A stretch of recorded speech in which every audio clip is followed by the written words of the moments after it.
এখনও যারা পারপিটেটার্স of enforced ডিসঅ্যাপিয়ারেন্সেস তারা এখনও ওদেরকে থ্রেট করতেছে, এবং যে থ্রেট করছে সে আমাদের কাছে অডিও রেকর্ডও আছে।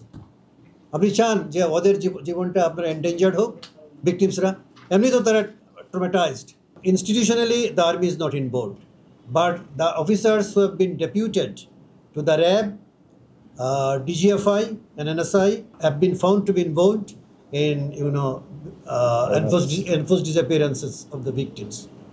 সুতরাং ওনারা তো বেসিক্যালি তো আপনার আর্মির অফিসার বা আর্ম ফোর্সেসের অফিসার, আর্মিরও হতে পারে, নেভিরও হতে পারে, এয়ারফোর্সেরও হতে পারে। আগে যারা গুমের সাথে জড়িত ছিল তারা এখনো পজিশনস অফ অথরিটিতে আছে, পদবিতে আছে বা ক্ষমতায় আছে, তাদেরকে কী করবে বা কী করবে না সেটা সরকারের ব্যাপার, সেটা আমাদের কোনো ব্যাপার না। That is none of our business. ইন্ডিয়ার সাথে আপনার বাংলাদেশের যে আপনার ল এনফোর্সিং এজেন্সিজ বা ইন্টেলিজেন্স এজেন্সিজ যারা জড়িত, ওই দেশে যারা জড়িত ওদের ব্যাপারে তো আমরা কিছু করতে পারবো না। কারণ হলো কি, এটা তো আমাদের জুরিসডিকশনের বাহিরে। আমাদের দেশে যারা জড়িত গুমের সাথে, সে আপনার পুলিশ বাহিনীরই হোক, আইনশৃঙ্খলা রক্ষাকারী বাহিনীর হোক বা আপনার ইন্টেলিজেন্স এজেন্সিরই হোক, তারা আমরা এখানে ব্যবস্থা নিতে পারি, ওই দেশে তো আমরা করতে পারবো না। That is clear. আর হলো আপনার বললেন যে যারা এখনও বিভিন্ন পজিশনস অফ অথরিটিতে আছে, এসব ব্যাপারে সরকার দেখবে, এটা সরকারের ব্যাপার, তাই না? আমাদের দেখার কিছু নাই। আমাদের দেখার হলো আমাদের যে ম্যান্ডেট আছে, টার্মস অফ রেফারেন্স আছে, সে অনুযায়ী আমরা কাজ করব। ওইগুলো তো আমাদের দেখার বিষয় না।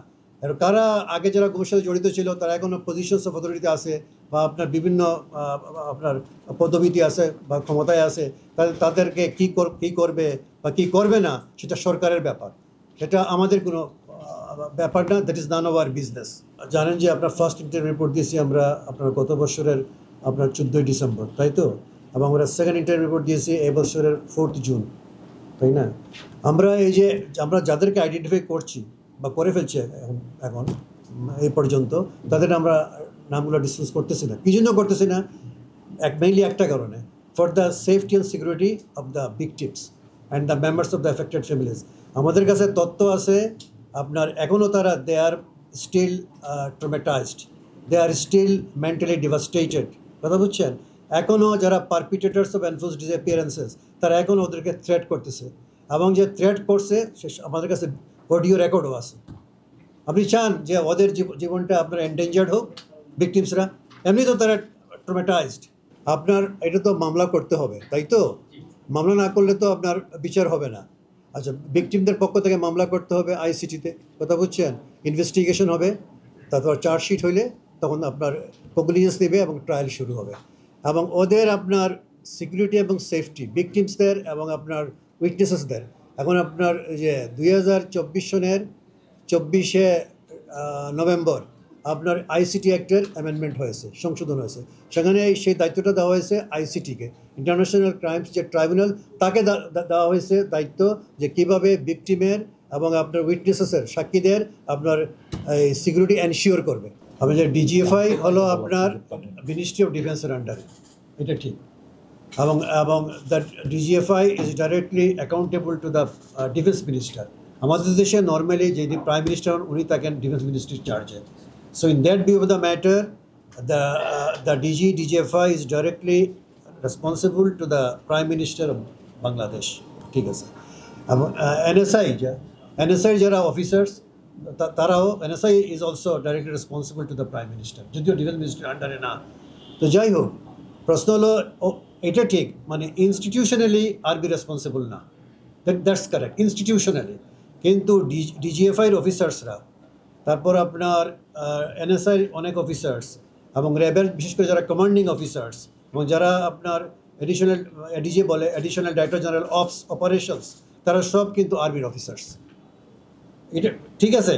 আপনার institutionally the army is not involved, but the officers who have been deputed to the RAB, DGFI and NSI